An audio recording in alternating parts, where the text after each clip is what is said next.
बिस्मिल्लाहिर्रहमानिर्रहीम। अस्सलाम वालेकुम व्यूअर्स, तव्हां ॾिसी रहिया आहियो प्रोग्राम बहरान क्लिनिक। आऊं आहियां डॉक्टर फारूक टालपुर।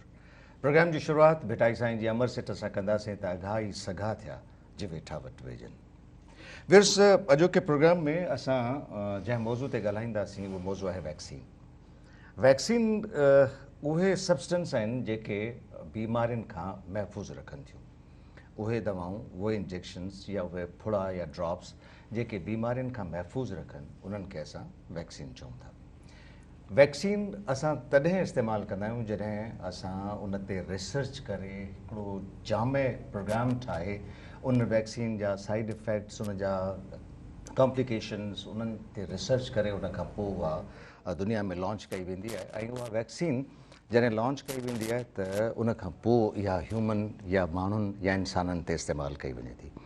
वैक्सीन मुख़्तलिफ़ वायरल ऐं बैक्टीरियल इन्फेक्शन्स जे लाइ इस्तेमालु थिए थी ऐं उन हवाले सां असांजो जेको हेल्थ डिपार्टमेंट जो एक्सपेंडिड प्रोग्राम ऑन इम्यूनाइज़ेशन आहे, उन में मुख़्तलिफ़ वैक्सीन तव्हां ॾिठियूं हूंदियूं जेके तव्हांजे ॿारनि खे इन्फेक्शस डिज़ीज़ जे हवाले सां लॻनि थियूं।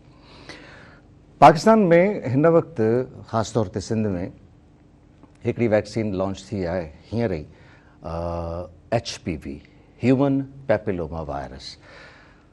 उन हवाले सां इहा वैक्सीन कहिड़े कम जी आहे, छाजे लाइ इहा लॻाई वञे थी, कहिड़े मर्ज़ खां इन जे बचाव तौरु इस्तेमालु कयो वञे थो, इन जा कॉम्प्लिकेशन्स आहिनि या कोन्हनि, इन जा साइड इफ़ेक्ट्स थियनि था या नथा थियनि, इन जा रिएक्शन लॻण खां पोइ थी सघनि था या थियनि था त कहिड़ा थियनि था, ऐं इहा वैक्सीन कहिड़े तरीक़े सां लॻाई वञे थी ऐं कहिड़ी उमिरि जे छोकिरनि या छोकिरियुनि खे लॻाई वञे थी।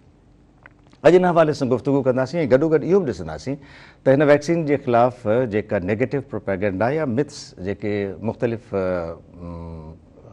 वक़्तनि ते असांखे नज़र अचनि पियूं या ॿुधण में अचनि पियूं, उहे मिथ्स, उन्हनि जी हक़ीक़त केतिरी आहे, अॼु इन हवाले सां गुफ़्तगू कंदासीं। गुफ़्तगू करण जे लाइ अॼु असांजा जेके महिमान आहिनि उन्हनि जो तारुफ़ तव्हां सां कराए छॾियां।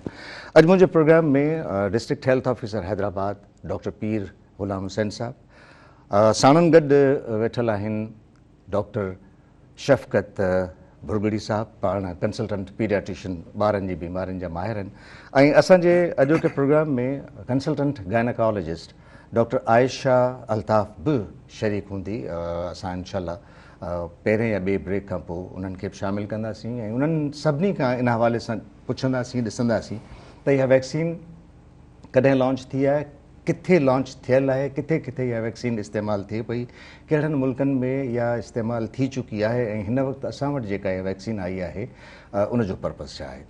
डॉक्टर साहब, सभिनी खां पहिरीं पीर ग़ुलाम हुसैन साहब, डॉक्टर शफ़क़त साहब, ऐं तव्हां ॿिन्ही महिमाननि जो शुक्रगुज़ार आहियां। तव्हां अॼु असांजे प्रोग्राम में आया आहियो ऐं अॼु असां हिन हवाले सां गुफ़्तगू कंदासीं त हीअ जेका वैक्सीन आहे इन जो जेको रोल आहे असां वटि पाकिस्तान में, जेकॾहिं असां उनखे इस्तेमालु कयूं था, उहो कहिड़ो आहे ऐं इन जे ख़िलाफ़ु जेके मिथ्स हलनि थियूं उन हवाले सां इहो ॾिसूं था त उन्हनि में केतिरी हक़ीक़त आहे। ऐं चाहींदुसि त डॉक्टर पीर साहब असांखे थोरो हिन वैक्सीन जे हवाले सां ॿुधायो त इहा किथे किथे इस्तेमालु थी आहे, कॾहिं खां इस्तेमालु थिए पई, असां वटि आई आहे, लेट आई आहे, उनजा असबाब कहिड़ा आहिनि ऐं लेट जेकॾहिं आई आहे त उनखे कहिड़े तरीक़े सां असां लॉन्च करे सघूं पिया। बिस्मिल्लाह रहमान रहीम। सभ खां पहिरियां त मां तव्हांजो शुक्रगुज़ार आहियां जो हिन एॾे अहम मौज़ू ते पाण जी गॾु वेठा आहियूं ऐं ॻाल्हि ॿोल कयूं पिया ऐं मूंखे उमेदु आहे त तव्हांजे चैनल जे तवसुस सां असांजी हीअ ॻाल्हि ॿोल सॼी सिंध, स्पेशली हैदराबाद जी जेका कम्यूनिटी आहे उहा ॿुधंदी ऐं इन खां पोइ जेके असांजो टारगेटेड एज ग्रुप आहे उन ते ॻाल्हाईंदासीं त उहे इन मां फ़ाइदो हासिलु करे सघनि। हाणे सभ खां पहिरियां त हीअ जेका HPV वैक्सीनेशन आहे, ह्यूमन पैपिलोमा वायरस वैक्सीन, इहा दुनिया में 2005 खां लॻणु शुरू थी आहे ऐं तक़रीबन 150 खां वधीक मुल्क आहिनि जंहिंमें तमामु घणा इस्लामिक मुल्क बि आहिनि, जंहिंमें तुर्की, असांजो सऊदी अरेबिया ख़ासि तौर ते जेको असांजो ख़ासि मज़हबी मुल्क आहे, उन में 2010 में इहा वैक्सीन लॻणु शुरू थी, जेका हुननि 9 खां 14 साल जी जेके हुयूं नियाणियूं उन्हनि खे इहा लॻाई ऐं इहा अल्हम्दुलिल्लाह असीं तमामु घणी शुक्रगुज़ार आहियूं सिंध गवर्नमेंट जा ऐं ख़ासि तौर ते असांजी क़ाबिल एतिराम मैडम मिनिस्टर हेल्थ, जेके हमेशह कोशिशा रहंदियूं आहिनि त अहिड़ी का बि शइ हुजे जंहिंसां असां पंहिंजे अवाम खे फ़ाइदो ॾेई सघूं वधि में वधि, ऐं उहे हमेशह उन्हनि जी कोशिशि सां असांजा कमु थींदा रहिया आहिनि। हीअ बि उन कोशिशनि मां हिकु कड़ी आहे। पाण कोशिशि वरितऊं ऐं मुख़्तलिफ़ जेके इदारा आहिनि उन्हनि सां ॻाल्हि ॿोल थी, ऐं अल्हम्दुलिल्लाह असां वटि ही वैक्सीन जेका आहे सा अची वई आहे। हाणे हिन वैक्सीन जा 3 मरहला आहिनि टोटल। पहिरें मरहले में इहो फ़ैसिलो थियो त उहे नियाणियूं जंहिंजी उमिरि 9 खां 14 साल आहे, उन्हनि खे ही वैक्सीन लॻाए उन जो मुस्तक़बिल असीं महफ़ूज़ करे वञूं। ॿिए मरहले में 44 साल जे जेके औरतूं हूंदियूं उन्हनि ताईं इन जी स्क्रीनिंग जो प्रोग्राम आहे। स्क्रीनिंग कबी ऐं उन खां पोइ 3 मरहले में वरी ट्रीटमेंट जो फेज़ शुरू थींदो। हाणे सुवाल इहो कुझु माण्हुनि जे ज़हन में आहे त 9 खां 14 साल जे उमिरि खे छो मुंतख़िब कयो वियो आहे। उन लाइ मां इहा गुज़ारिश कंदुसि त 9 खां 14 साल जी ॿारड़ी उन एज ग्रुप में आहे जंहिंमें इन खे वायरस लॻण जा तमामु घटि इम्कानात हूंदा आहिनि, ऐं जेकॾहिं इन एज में असां हिन खे इहो टुको लॻाए महफ़ूज़ करे वियासीं त इहा ताहयात इन मूज़ी कैंसर जहिड़े मर्ज़ खां महफ़ूज़ रहंदी। नंबर ॿी ॻाल्हि ॾिसो, दुनिया में ही वाहिद कैंसर आहे जंहिंजी वैक्सीन अची वई आहे 2005 खां। अञा ॿिया वैक्सीन जे कैंसर्स जे आहिनि उहे उन्हनि जी अंडर ट्रायल आहे, साइंसी रिसर्च हले पई, ऐं उमेदु आहे त दुनिया इन लाइ बि का न का वैक्सीन ईजाद कंदी। त हाणे असीं शुक्र अदा कयूं त जेकॾहिं असां वटि इन कैंसर उहो कैंसर जेको माउ जी बचेदानी जे मुंहं ते थिए थो, ऐं उहो ॾाढो ख़ामोशी सां कमु कंदो आहे, ऐं अॻियां हली उन जा असर तॾहिं ज़ाहिर थींदा आहिनि जॾहिं हुन जी आख़िरी पंहिंजो स्टेज ते वञी पुॼंदो आहे, ऐं पोइ असां वटि कुझु हथ में न हूंदो आहे जो असां पंहिंजे उन नियाणी खे बचाए सघूं। त इन शयुनि खे मद्देनज़र रखंदे इहा HP वैक्सीन असांजी हिते लाउंच थी आहे, ऐं अल्हम्दुलिल्लाह उन जो 15 सेप्टेंबर ते असां इनॉग्रेशन हिकिड़ो प्रोग्राम रखियो, जंहिंमें असांजो क़ाबिल एतिराम कमिश्नर हैदराबाद जन पाण बि आया हुया, ऐं असांजो MNA सैयद तारिक शाह जामोद साहब उहे बि आया हुया, ऐं असांजा जेके मिनिस्टर आहिनि जब्बार साहब, इहे मतिलबु सिंध गवर्नमेंट सॼी इन में जेको आहे सो मशीनरी इन्वॉल्व हुई। ऐं उन में असां सिविल सोसाइटी जा माण्हू, वालदैन ऐं स्कूल जा असाज़ात, मतिलबु मुख़्तलिफ़ क़िस्म जे माण्हुनि खे दावत ॾिनी हुई, ऐं उहे शरीक थिया। ॾाढो बहितरीनु उहो प्रोग्राम थियो, ऐं अल्हम्दुलिल्लाह असांजी इहा कैंपेन हले पई जेका 27 सेप्टेंबर ताईं असांजी हलंदी। ठीकु आहे। अच्छा शौकत साहब, तव्हां काइंडली इहो मूंखे ॿुधायो त इहा वैक्सीन मुख़्तलिफ़ वैक्सीन जो जीअं मूं इंट्रोडक्शन में गुफ़्तगू चयो त असां वटि जेके EPI प्रोग्राम में वैक्सीन्स आहिनि उन वैक्सीन जा कॾहिं कॾहिं कुझु रिएक्शन्स आहिनि, कुझु साइड इफ़ेक्ट्स आहिनि, त छा हिन वैक्सीन खे लॻाइण जा बि कुझु एडवर्स इफेक्ट आहिनि, या तव्हां सम्झो पिया त न हिन ही बिल्कुलु सेफ वैक्सीन आहे, हिन जो को बि रिएक्शन या को बि साइड इफेक्ट कोन्हे? बिस्मिल्लाह रहमान रहीम। महिरबानी तव्हांजी वॾी जो तव्हां असांखे पंहिंजे प्लेटफॉर्म ते असांखे घुराए ऐं हिन हिकिड़े हॉट इशू ते ॻाल्हाइण जो मौक़ो ॾिनो। ऐं असां माण्हुनि खे ज़रूरत बि आहे, असांजे भेणनि भाइरनि खे, आवाम खे, जिते काफ़ी ग़लति शयूं अची वियूं आहिनि उन्हनि खे क्लियर करण जे लाइ असां वेठा आहियूं ऐं उन्हनि खे क्लियर बि कंदासीं। हाणे तव्हांजे सवाल ते था अचूं त हीअ वैक्सीन बिल्कुलु सेफ आहे, हिन में का बि अहिड़ो साइड इफेक्ट कोन्हे। सिंपल जीअं आम वैक्सीन लॻंदी आहे जंहिंमें सुई जो सूरु थियणु या सुई वारी जॻह जिते प्रिक थींदो आहे, जिते नीडल घिरंदी आहे त उनजो थोरो पेन थिए थो, थोरी स्वेलिंग थी वई, कॾहिं कॾहिं तमामु घटि ॿारनि में हल्को बुखार अची सघे थो। इन खां अलावा ही फुल वैक्सीन जेका सेफ आहे, टेस्टेड आहे, जंहिंमें साईं ॿुधा ज़िक्र कयो पियो त 2005 खां ई आहे, त हिन खे ट्रायल ते रखियो हुओ, टेस्टेड कयो हुओ, सॼो कुझु करे उन खां पोइ हिन खे लॉन्च कयो वियो पाण वटि। त हाणे आई आहे, पर हींअर बि तक़रीबन ही जेका ह्यूमन पेपालोमा वायरस जी जेका वैक्सीन आहे सा 150 मुल्कनि में लॻे पई, ऑलरेडी उते लॻे पई, ऐं 2006 खां लॻे पई। त हिन जा जेके बि short term long term effects हुआ हर शइ ते स्टडी थियो त टोटल सेफ आहे। सिर्फ़ु इहो ई जेको आहे सो सूरु ऐं स्वेलिंग ऐं में बि तमामु चंद घटि मिनिमम केसिस में कंहिंखे हल्को बुखार या कुझु अहिड़ो थी सघे थो। डॉक्टर साहब, ही डॉक्टर पीर साहब वैक्सीन जॾहिं लॉन्च थी आहे त डेफिनेटली उन जा कुझु जेकॾहिं कुझु इन जा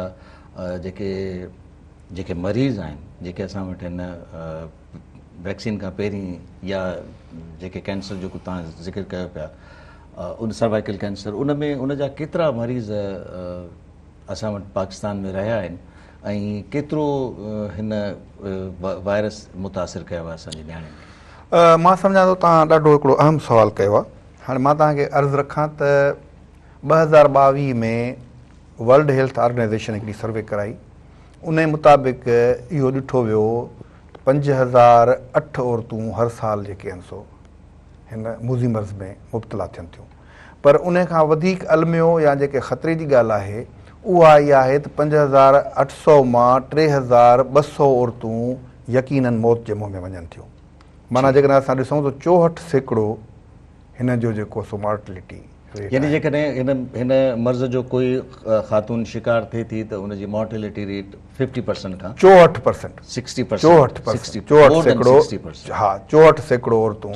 यानी तव्हां अंदाज़ो लॻायो जेकॾहिं 5800 औरतूं हर साल इन में मुब्तला थियनि थियूं त उन मां 3200 औरतूं यकीननि मौत जो शिकार थियनि थियूं। यानी इहो हिकिड़ो वॾो नंबर आहे जेको वॾो नंबर इन मर्ज़ जे करे एतिरी मॉर्टेलिटी। बिल्कुलु। त हाणे मूंखे हिकिड़ी नंढड़ी ब्रेक जे लाइ चयो पियो वञे, डायरेक्टर चयो पियो त नंढड़ी ब्रेक वठणी आहे, ब्रेक खां पोइ वापसि ईंदासीं त हिन ते गुफ़्तगू कंदासीं त इहा जेका स्टैटिस्टिक्स आहिनि तव्हां वटि इन हवाले सां बाक़ी मुल्कनि में जिते इहा इस्तेमालु थी चुकी आहे उन हवाले सां असांखे ॿुधाइजो त उन्हनि मुल्कनि में जेकॾहिं इहा इस्तेमालु थी आहे त उन्हनि मुल्कनि में हिन वक़्तु उन्हनि मरीज़नि जी जेका सिचुएशन आहे या स्टेटिक्स आहे उहा केतिरी आहे।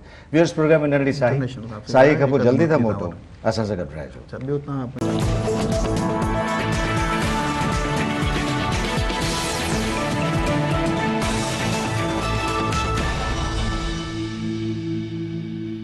वेलकम बैक व्यूअर्स, प्रोग्राम में नंढड़ी साई खां पोइ हिकु दफ़ो ॿीहर हाज़िर आहियूं ऐं असां सां गॾु आहिनि doctor Pir Ghulam Hussain, district health officer Hyderabad, ऐं साणु गॾु वेठल आहिनि doctor Shafqat Burgari, consultant paediatrician.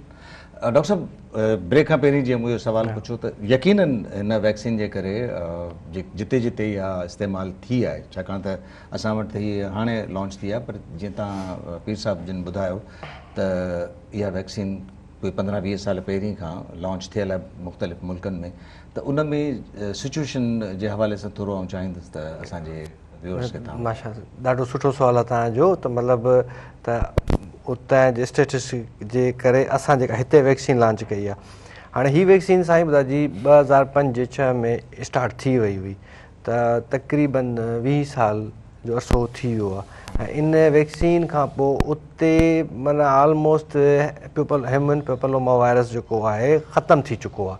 त ईअं सम्झो त तक़रीबन न हुअण जे बराबरि वञी इहा डिज़ीज़ रही आहे। ऐं एक्चुअली हीअ वैक्सीन हिते पाण वटि त न्याणियुनि जे लाइ रिकमेंड कई आहे, पर जेके ॿाहिरि कंट्रीज़ आहिनि उते त बॉइज़ खे बि लॻे पई, छो बॉइज़ खे बि लॻे पई, गर्ल्स खे लॻे। स्टार्टिंग एज ई 9 इयर्स खां स्टार्ट कंदा आहिनि, त हू माना ॿिन्ही पासे खां हुननि कवरेज कई आहे। ऐं ऑलमोस्ट तक़रीबन मतिलबु 99% हू कवर करे विया आहिनि इन खे। ऐं उन्हनि शयुनि खे ॾिसी करे तॾहिं हीअ शइ पाण वटि पंहिंजी गवर्नमेंट सभिनी शयूं ॾिसी करे असां वटि हिन शइ जो हिन कैंसर जो जेको आहे एतिरो घणो लोड लॻो पियो आहे, तॾहिं हिन शइ खे हिते आंदो वियो आहे। त इनशाला जेको साईं ॿुधायो जेके 3 फेज़िस में हिन खे टारगेट में रिसीव कयो अचीव करिणो आहे, त असां इनशाला उनखे करे वेंदासीं। ऐं तव्हांखे पंहिंजो ई तजुर्बो ॿुधायां त मां तक़रीबन 6 खां 7 साल सऊदी अरब में बि सर्विस ॾिनी आहे एज़ अ जॉब। पोइ जॾहिं मां उते हुअसि त उते इहा शइ वैक्सीन आई पे अञा स्टार्टिंग फेज़ में हुआ। ऐं असां जॾहिं हीअ अची वई हुई मार्केट में त हिन ते असां जेको आहे स्टडी बि कई, रिसर्च बि कई। त पोइ जॾहिं मां उतां 2007 में पाकिस्तान वापसि आयुसि त मुंहिंजियूं न्याणियूं हुयूं, नंढड़ियूं हुयूं, अञा उन्हनि जी एज 9 सालनि ते कोन पुगी। पोइ जॾहिं हिते पुगासीं त पोइ हिते अचण खां पहिरीं मतिलबु साल ॾेढ जे अंदरि जॾहिं हुननि जी एज इन ते पुगी त हिते उन टाइम ते GSK वारनि जी ह्यूमन पेपलोमा वायरस जी वैक्सीन अवेलेबल हुई। मां उहा अॼु खां 10 साल पहिरीं पंहिंजे न्याणियुनि खे उन टाइम ते ई लॻाराए छॾी हुई। ऐं साईं सां मीटिंग में सभिनी खे मां हींअर उहो ॿुधायां थो त जेका शइ हाणे आई आहे इहा शइ असां 10 साल पहिरीं मां पंहिंजे न्याणियुनि खे लॻाराए चुको आहियां। ऐं अलहमदुल्ला को उन्हनि खे साइड इफेक्ट कोन थियो। ऐं अलहमदुल्ला दे आर वेरी हेल्दी, अलहमदुल्ला पढ़नि पियूं, वॾियूं आहिनि माशाअल्लाह। त मतिलबु असां इहो आहे त जेको उस्तादु हूंदो आहे या जेको डॉक्टर हूंदो आहे, उस्तादु पंहिंजे स्टूडेंट्स खे पढ़ाईंदो आहे पंहिंजो बचो करे पढ़ाईंदो आहे। असां पीडियाट्रिशियन आहियूं, असांजो मोटिव अचीव इहो हूंदो आहे असां जंहिं बि ॿार खे ट्रीट पिया कयूं उनखे पंहिंजो बचो करे ट्रीट कंदासीं। त असां जेका शइ पंहिंजे ॿार जे लाइ सोचींदा आहियूं असां पंहिंजे जेको जंहिं ॿार बीमार आहे जंहिंजो असां इलाजु पियो कयूं उनखे बि असां उहो सोचींदासीं। त मतिलबु सभिनी जी इहा ई आहे त बाबा हीअ शइ तमामु ज़रूरी आहे, लॻाइणी आहे। हीअ सिर्फ़ु हिकिड़ो नेगेटिव प्रोपोगंडा अची वियो आहे जंहिंमें टोटल हू ग़लति ॻाल्हियूं ॿुधाइनि पिया, ग़लति स्टेटिस्टिक्स ॿुधाइनि पिया, को ऑथेंटिक रीज़न का शइ त आहे ई कोन हुन वटि। असां हिते वेठा आहियूं, WHO जूं स्टडीज़ आहिनि, यूनिसेफ वारनि जूं आहिनि, ॿियनि जेके फाउंडेशन्स आहिनि उन्हनि जे सॼो अचनि पियो स्टडीज़, रिसर्च पेपर्स अचनि पिया। आगा खान यूनिवर्सिटी आहे, पाकिस्तान में ॿिया जेके बि आहिनि, हर पासे हिन जी फेवर में को बि मतिलबु हिन जे अगेंस्ट नेगेटिव में कुझु बि कोन्हे। डॉक्टर शफ़क़त, जीअं त डिस्ट्रिक्ट हेल्थ ऑफिसर पीर साहब जी इहा ज़िम्मेदारी आहे, इहा असाइनमेंट आहे हिननि खे त जेका असाइनमेंट हिननि खे ॾिनी वई आहे उहा असाइनमेंट पूरी कनि। हैदराबाद जे जिन बि नियाणियुनि जी एज 9 सालनि खां 14 सालनि ताईं जी आहे उन्हनि जी इहा ज़िम्मेदारी आहे त उहे पंहिंजे हेल्थ वर्कर्स खां उन्हनि खे कोशिशि करे इहा वैक्सीन कराए छॾीनि। हाणे इहो जेको प्रॉब्लम अचे पियो त हिन जे ख़िलाफ़ु जेकॾहिं का नेगेटिव प्रोपेगेंडा आहे त उन प्रोपेगेंडा जे हवाले सां तव्हां छा चवंदो? हिकिड़ी ॻाल्हि। ॿी ॻाल्हि त तव्हां छाकाणि त प्रैक्टिस में आहियो त इन हवाले सां त जेकॾहिं कंहिं वारड़ीअ खे वैक्सीन लॻाई वञे थी त उन जे लाइ जेकॾहिं को नंढड़ो को रिएक्शन या को साइड इफेक्ट थिए थो त उन जे लाइ तव्हां कहिड़ा अरेंजमेंट ॿुधाईंदव त छा करणु खपे? पहिरीं त जेको पहिरियों सुवालु तव्हांजो त प्रोपोगंडा खे असां कीअं डील, प्रोपोगंडा त हाणे त उहो ई चवंदासीं त जेके माण्हू उन जे अगेंस्ट ॻाल्हाइनि पिया मतिलबु हुननि जी का मतिलबु क्रेडिबिलिटी कहिड़ी आहे हुननि जी? मतिलबु आम माण्हू ई आहे जेको चए थो या को ब्लॉगर आहे उहो बसि पंहिंजा रिव्यूज़ उन्हनि खे अपग्रेड करण जे लाइ पंहिंजी सब्सक्रिप्शन खे हाई करण जे करे थो। ऐं तव्हांखे ख़बर आहे असां जनरली हिते पॉज़िटिविटी स्लो ग्रो कंदी आहे, नेगेटिविटी विदिन अ सेकेंड्स अचे थी। मतिलबु हेतिरो पूरी मशीनरी, पूरी आवाम, हेतिरा इंटेलेक्चुअल्स, प्रोफेसर्स, PhDs, रिसर्चर्स सभु पूरी दुनिया हिन जे फेवर में ॻाल्हाए पई ऐं उन में उहो ई असांजो जेको कुझु स्पेसिफिक पॉइंट्स आहिनि जिन खे चई करे उनखे नेगेटिव इम्पेक्ट में असां खणी था वञूं। मतिलबु तव्हांखे अगरि कंहिंखे का बि इन जी रिज़र्वेशन आहे त असांखे पंहिंजे ॿारड़ी खे वैक्सीन कोन्हे लॻाइणी त U should go to professional. जेको प्रोफेशनल आहे उन फील्ड में जेको कमु करे पियो तव्हांखे उहो ई प्रोफेशनल जवाबु ॾींदो। हाणे तव्हां प्रोफेशनल खे छॾे तव्हां हिकिड़ो ब्लॉगर हिकिड़े लेमेन खां पुछंदो पोइ त हू पंहिंजो मिथ्स ॿुधाईंदो ऐं सभु शयूं। तव्हांखे असांजी सोसाइटी में ख़बर आहे आम माना हर ॻाल्हि में चवंदा आहिनि हीअ शइ कबो तुंहिंजो हीअ नुक़सानु थींदो जिन जी का साइंटिफिक मतिलबु असां जेकॾहिं चऊं त इन्हनि ॻाल्हियुनि में कंहिं बि क़िस्म जी का सचाई कान्हे, का सदाकत कान्हे त इहो दुरुस्त। ठीकु आहे। अच्छा, हाणे इन हवाले सां त जेकॾहिं छाकाणि त वैक्सीन जा जीअं तव्हां ॿुधायो त हल्को फुल्को रिएक्शन त कहिड़ो रिएक्शन थी सघे थो, इन रिएक्शन खे रोकण जे लाइ कहिड़ा अरेंजमेंट करे सघजनि था? साईं हिन में बिल्कुलु वर्ल्ड वाइड रिसर्च आहे त हिन जो को ख़ासि रिएक्शन आहे ई कोन्हे। रिएक्शन सिंपल तव्हांजो जिते प्रिक थींदो उते पेन थींदो, हल्को फुल्को बुख़ारु अची सघे थो, सो बि सभिनी खे कोन थो, कंहिंखे अची सघे थो कंहिंखे नथो अची सघे। उनजे लाइ पेनाडॉल सिंपल उहा ॾियणी आहे। उनखां पोइ जीअं कासमाबाद में मां फोकल पर्सन आहियां AFI जो पंहिंजो जेको वैक्सीन खां पोइ थिए थो असांजूं पूरियूं टीमूं वेठियूं, डॉक्टर्स वेठा आहिनि, असां राउंड द क्लॉक डॉक्टर्स खे टीम्स खे गाइड कयूं। मतिलबु एडवर्स इफेक्ट जेको थिए थो उनजे लाइ राउंड बिल्कुलु असां रेडी वेठा आहियूं। जिते बि का बि अचे थो उनखे उते मैनेज कयो वञे थो। असां वटि पंहिंजूं किट्स अवेलेबल, ख़ुदा न ख़्वास्ता को बेबी फेंट थिए थी या को अहिड़ो शइ थिए थो त उनखे बि मैनेज करण जे लाइ सर्विसिस पूरियूं असां वटि हर शइ असां वटि बैकअप में रेडी वेठो आहे। डॉक्टर पीर काइंडली मूंखे इहो ॿुधायो त तव्हां वटि हिन वक़्तु हैदराबाद में ख़ासि तौर ते जेको टारगेट आहे तव्हांजो उहो तव्हांजो जेकॾहिं स्टैटिक्स आहिनि त केतिरो आहे ऐं केतिरे टारगेट ते तव्हां पहुची विया आहियो? हा, हाणे पहिरियां मां हिकिड़ी ॻाल्हि कयां जेका शफ़क़त साहिबु ॾाढी सुठी ॻाल्हि कई त शफ़क़त साहिबु पंहिंजे नियाणियुनि खे अॼु खां 10 साल अॻु में प्राइवेट मार्केट मां ख़रीद करे वैक्सीन लॻाए पंहिंजी बचड़ियुनि जो मुस्तक़बिल महफ़ूज़ कयो आहे। अहिड़े नमूने सां मां बि मुंहिंजे ॿुधंदड़ सां इहो शेयर कंदे फ़ख़्रु महसूसु थो कयां त 15 सेप्टेम्बर ते जेका असां इन जी इनॉग्रेशन कराई उन में हैदराबाद में पहिरीं न्याणी उहा हुई जेका पंहिंजी धीउ आहे जंहिंखे असां टुको हणी इन जो इफ़्तिताह करायो। ज़बरदस्त। त इहो मां इन करे पंहिंजनि ॿुधंदड़नि सां कयां थो या हैदराबाद जी ख़ासि तौर ते जेका कम्यूनिटी आहे उहा मां त मां डॉक्टर बि आहियां ऐं अलहमदुल्ला हींअर मूंखे अलाह पाक डिस्ट्रिक्ट हेल्थ ऑफिसर जी कुर्सी ते बि विहारियो आहे। त तव्हां इन मां सम्झो जेकॾहिं इन में 1 सैकड़ो बि को ख़तरो हुजे हा त छा मां पंहिंजी न्याणी खे पहिरियों टुको लॻारायां? कतन कोन लॻारायां। Definitely not. जेकॾहिं मूं पंहिंजी न्याणी खे पंहिंजे बचिड़े खे इफ़्तिताही हैदराबाद जी पहिरीं ॿारड़ी जो मिसाल क़ाइमु कंदे टुको लॻारायो आहे त इन जो मक़सदु आहे त इहा 100 सैकड़ो महफ़ूज़ वैक्सीन। बिल्कुलु ठीकु आहे। ठीकु आहे। अच्छा ॿियो त हाणे अचूं तव्हांजे सवाल ते। हाणे 2 शयूं मां तव्हांखे ॿुधायां। असां वटि 1,78,000 जो कुल टारगेट आहे। उहे न्याणियूं जिन जी उमिरि 9 खां 14 साल आहे। इहा मां पंहिंजे ॿुधड़नि सां क्लियर कंदो हुजां। पहिरें मरहले में असां 9 खां 14 साल जे ॿारनि खे इन मूज़ी मर्ज़ खां इनशाला महफ़ूज़ करण लाइ मुहिम कामयाबु करणी आहे असांखे। अच्छा मूंखे वरी नंढड़ी साई जे लाइ चयो वञे ऐं साई वठंदुसि। साई खां पोइ वापसि ईंदासीं त हिन ते डिटेल गुफ़्तगू कंदासीं त टारगेट तव्हांजो केतिरो आहे, केतिरे टारगेट ताईं तव्हां पहुची विया आहियो ऐं इन खां अलावा तरीक़ेकार जेको वैक्सीनेशन जो आहे उहो तव्हां वटि कहिड़ो आहे? छा उहे अचनि थियूं उन्हनि ख़वातीन खे या उन्हनि नंढड़ियुनि खे उन्हनि खे मुख़्तलिफ़ सेंटर्स ते सॾियो था या तव्हांजा वर्कर्स उन्हनि ताईं वञी उन्हनि खे वैक्सीन कनि था? इन हवाले सां तव्हां सां इहा गुफ़्तगू कंदासीं। व्यूअर्स असांजे प्रोग्राम में थियो आहे साही जो वक़्तु ऐं साही खां पोइ असां पीर साहिब सां त गुफ़्तगू कंदासीं पर साही खां पोइ असां सां गॾु डॉक्टर आयशा अल्ताफ़ हूंदी, पाण कंसल्टेंट गायनेकोलॉजिस्ट आहिनि। उन्हनि सां बि पाण गुफ़्तगू कंदासीं त हीअ जेका ह्यूमन पैपिलोमा वायरस आहे वैक्सीन आहे उहा कहिड़े तरीक़े सां उन्हनि ख़वातीन खे जिन खे लॻाई वञे थी बचाव करे थी ऐं कहिड़े मर्ज़ खां कहिड़े तरीक़े सां बचाए थी। शौकत साहब तव्हांजा असां शुक्रगुज़ार आहियूं, तव्हां असांजे प्रोग्राम में आहियो। असां तव्हां खां मोकिलाईंदासीं छाकाणि त पोइ असां सां गॾु हूंदी doctor Ayesha Altaf. Viewers programme में नंढड़ी साही खां पोइ जल्दी था मोटूं, असां सां गॾु रहिजो।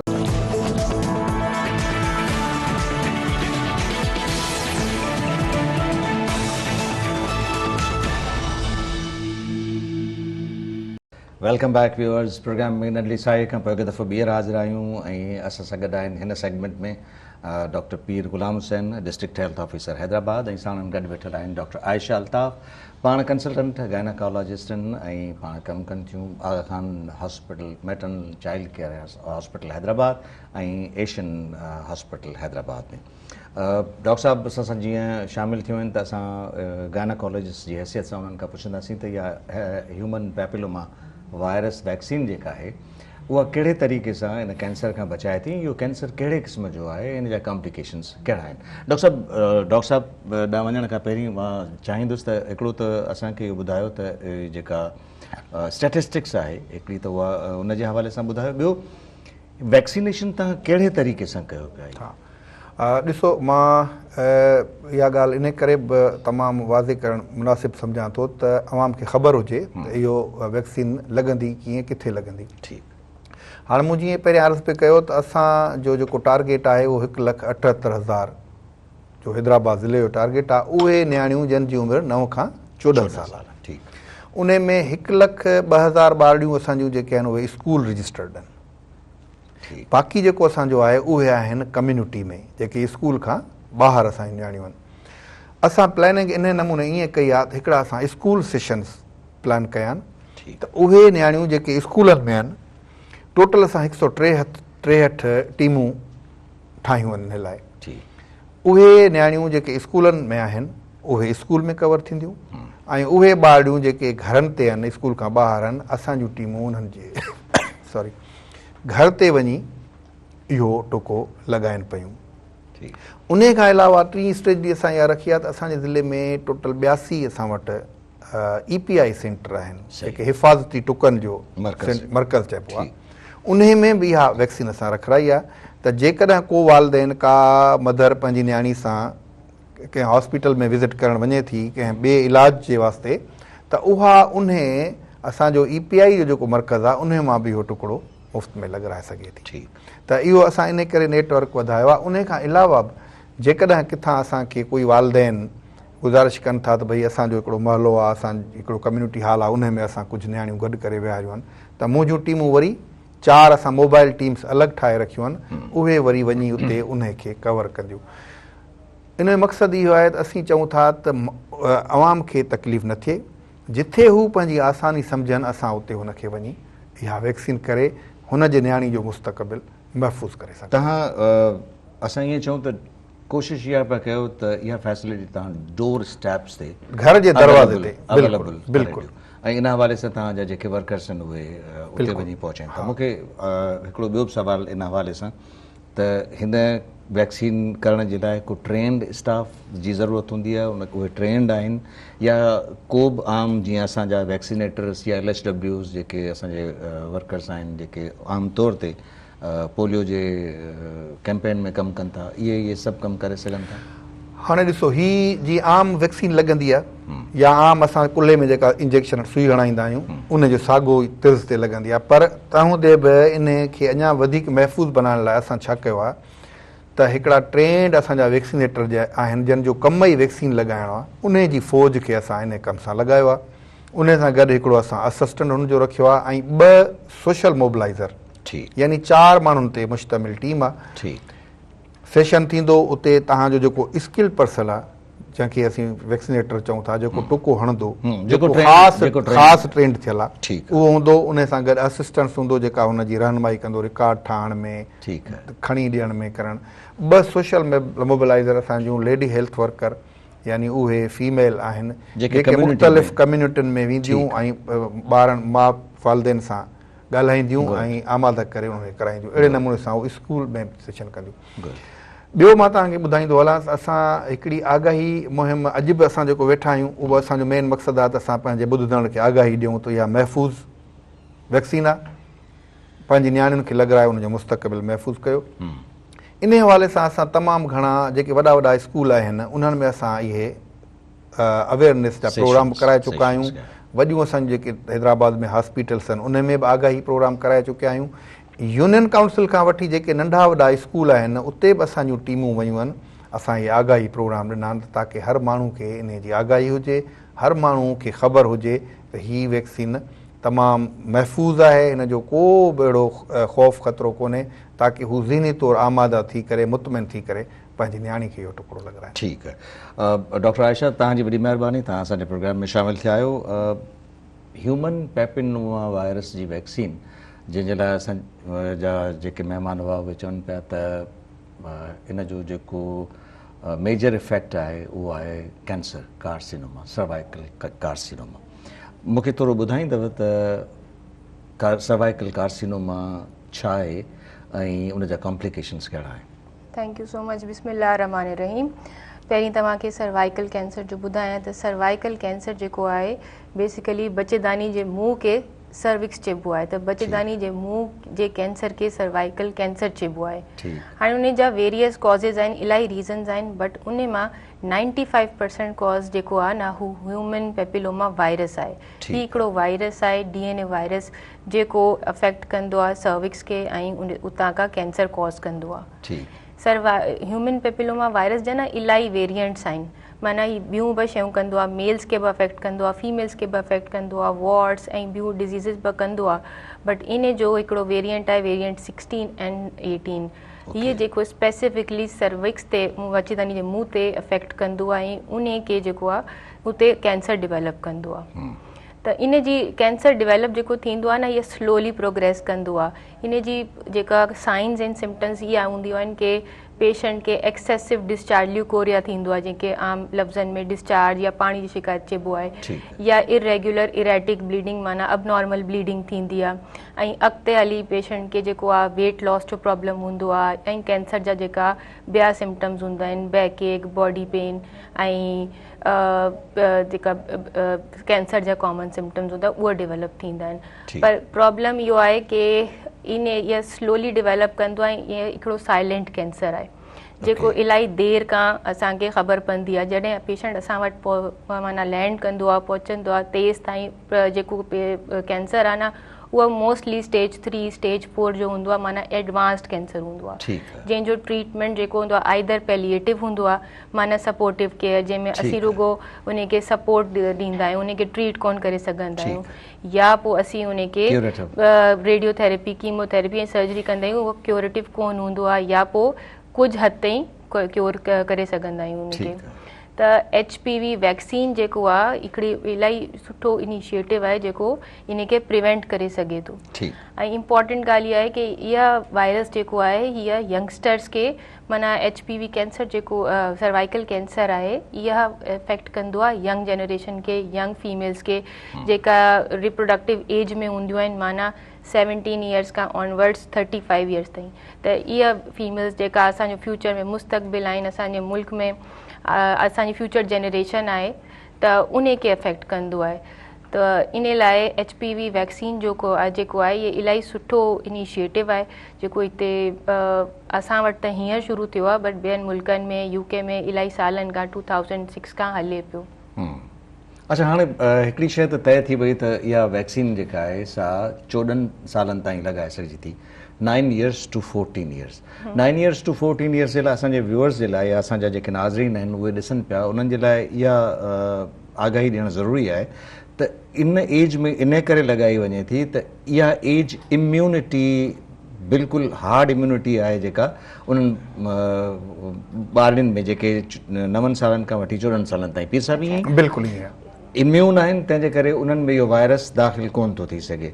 जीअं ई हिननि जी एज वधे थी, 14 सालनि खां वधी थी वञे, 15, 16, 17 साल थिए थी, त they are prone to get this virus न। अच्छा, इलाही सुठो तव्हां सवाल कयो। इन जा 2 रीज़न्स आहिनि कि हीअ 9 to 14 ईयर्स एज स्पेसिफिक छो आहे। ही फ़िलहाल असीं 9 to 14 ईयर्स खे कवर कयूं पिया, पर जेका ॿिया मुल्क आहिनि उते माना अॻिते बि माना ॿी मायुनि खे बि लॻे थी। रीज़न इन जो इहो आहे कि ही जेका HPV वायरस आहे ही अफेक्ट कंदो आहे once the female gets married and comes into contact when sexually active थींदी आहे माना। त ऐं ॿियो रीज़न इन जो ही हूंदो आहे कि जेका नंढियूं छोकिरियूं आहिनि उन्हनि में HPV वैक्सीन जी जेका एफिकेसी आहे माना इफेक्टिवनेस आहे उहा मैक्सिमम आहे, माना यंग एज में एज 14 खां 19 ताईं इन जी इफेक्टिविटी एफिकेसी 85% आहे। ऐं जीअं फीमेल जो कॉन्टेक्ट वधंदो आहे, वायरस का एक्सपोजर वधंदो आहे, त इन जी एफिकेसी थोड़ी घटि थी वेंदी आहे। माना जीअं इहा 35 ईयर्स ते लॻे थी त उन जी एफिकेसी ओतिरी 85% कोन्हे, उहा रिड्यूस थी वेंदी आहे। त इहा 2 रीज़न्स आहिनि। त इन करे असीं इनिशिएटिव जेको खयो आहे उहो 9 to 14 ईयर्स जी एज खां खयो आहे। ऐं अॻिते हली जीअं वंस इहो वारो एज ग्रुप कवर थी वेंदो त इनशाला पोइ ॿिया एज ग्रुप्स बि कवर कंदासीं। डॉक्टर आयशा, 30 सेकेंड्स में मूंखे जवाबु खपे त मुख़्तलिफ़ जेके र्यूमर्स आहिनि उन हवाले सां नेगेटिव प्रोपेगेंडा आहे त इहा वैक्सीन इनफर्टिलिटी थी करे, त छा तव्हां इन खे सपोर्ट कंदव? अच्छा, बीइंग अ फर्टिलिटी स्पेशलिस्ट इहा न को इन ते को प्रूवन लिटरेचर आहे, न को असीं अहिड़ो को केस ॾिठो आहे। ऐं ही अहिड़ी वैक्सीन कोन्हे जेका रुगो असांजे मुल्क में हले पई, हीअ अहिड़ी वैक्सीन आहे जेका ॿियनि मुल्कनि में ऑलरेडी हले पई। इन ते को बि केस रिपोर्ट कोन्हे, को बि प्रूवन एविडेंस कोन्हे कि इन को अहिड़ो माना साइड इफेक्ट कयो हुजे। त इहा टोटली माना र्यूमर, तव्हां इन खे र्यूमर चई था सघो। तव्हां डॉक्टर आयशा माशाल्लाह सां इनफर्टिलिटी स्पेशलिस्ट आहियो ऐं तव्हांजी ॻाल्हि जेका आहे सा मां सम्झां थो त वज़न रखे थी ऐं इहा असांजे व्यूअर्स ताईं पहुचंदी त इन्हनि खे इहा पक थींदी त इहा वैक्सीन का बि हिन जा नेगेटिव जेके इफेक्ट्स कोन आहिनि ऐं इनफर्टिलिटी कोन थी करे। डॉक्टर पीर साहब 30 सेकेंड्स में तव्हां जेकॾहिं को मैसेज। हाँ, मुंहिंजो 30 सेकेंड जे अंदरि में वालदेन खे सिर्फ़ु हिकु इहा गुज़ारिश आहे as a district health officer Hyderabad त ही 100% महफ़ूज़ वैक्सीन आहे। पंहिंजे न्याणियुनि खे उहे वालदेन जंहिंजे घर में 9 खां 14 साल जूं ॿारड़ियूं आहिनि उन्हनि खे ही वैक्सीन लॻाए पंहिंजे गुलनि जहिड़नि ॿारनि जो मुस्तक़बिल महफ़ूज़ कनि। इहा मुंहिंजी appeal. Thank U very much. Viewers, अॼोके प्रोग्राम में असां ही जेका वैक्सीन लॉन्च थी आहे पाकिस्तान में HPV ह्यूमन पैपिलोमा वायरस, उन ते असां गुफ़्तगू कईसीं। गुफ़्तगू करण जो मक़सदु सिर्फ़ु इहो त इन जे ख़िलाफ़ु जेका नेगेटिव प्रोपेगेंडा हले पई या जेके मिथ्स आहिनि उन्हनि खे ख़तमु करण जो मक़सदु हुयो। वैक्सीन एज़ अ डॉक्टर अॼु आउं तव्हां सां डॉक्टर थी करे मुखातिब थो थियां। अॼु हिननि जीअं मुंहिंजा गेस्ट आहिनि, अॼु आउं बि ईअं सम्झो त हुननि गेस्ट सां गॾु आहियां। आउं तव्हांखे इहा ई गुज़ारिश थो कयां त हिकिड़ी शइ यादि रखण जी ज़रूरत आहे त वैक्सीन कॾहिं बि ईअं लॉन्च कोन थींदी आहे जेसिताईं हुन ते रिसर्च न कई वञे। रिसर्च खां पोइ इहा प्रोडक्ट लॉन्च कई वेंदी आहे या इंसाननि ते इस्तेमालु कई वञे थी। ऐं इन्हनि वैक्सीन खे इस्तेमालु करण जो जेको मक़सदु आहे उहो इहो ई आहे त उहे बीमारियूं, उहे इन्फेक्शन्स, उहे इन्फेक्शस डिज़ीज़िस जेके इंसान खे मॉर्टेलिटी या मौत ॾांहुं वठी वञनि थियूं, उन्हनि खां उन्हनि खे बचाइजे। इहे कई वैक्सीन्स असांजे जेका इस दौर में असां ॾिठियूं जेके आयूं, ख़ासि तौर ते जेकॾहिं असां स्मॉल पॉक्स या माता जी ॻाल्हि कयूं था या इवन कोविड वैक्सीन जेका आई उहो उन्हनि जी ॻाल्हि असां कयूं था त असां ॾिसूं था त उन्हनि वैक्सीन्स दुनिया में हिकिड़ो अजीब यानी हिकिड़ो सिनेरियो पैदा करे छॾियो त इहा जेका बीमारी हुई उहा यानी सिरे खां ख़तमु थी वई हुई। सो काइंडली हिन वैक्सीन जे हवाले सां जेके बि तव्हांखे मिथ्स आहिनि या नेगेटिव प्रोपेगेंडा आहिनि उन्हनि ते ध्यानु ॾियण जी ज़रूरत न आहे। गुज़ारिश सिर्फ़ु इहा आहे त तव्हां पंहिंजे नियाणियुनि खे जिन जी उमिरि 9 खां 14 साल आहे उन्हनि खे इहा वैक्सीन लॻाराए हिन मर्ज़ खां बचाए वठो। तव्हांजी राय जो असांखे इंतज़ारु रहंदो। ईंदड़ प्रोग्राम ताईं इजाज़त। अल्लाह भाई।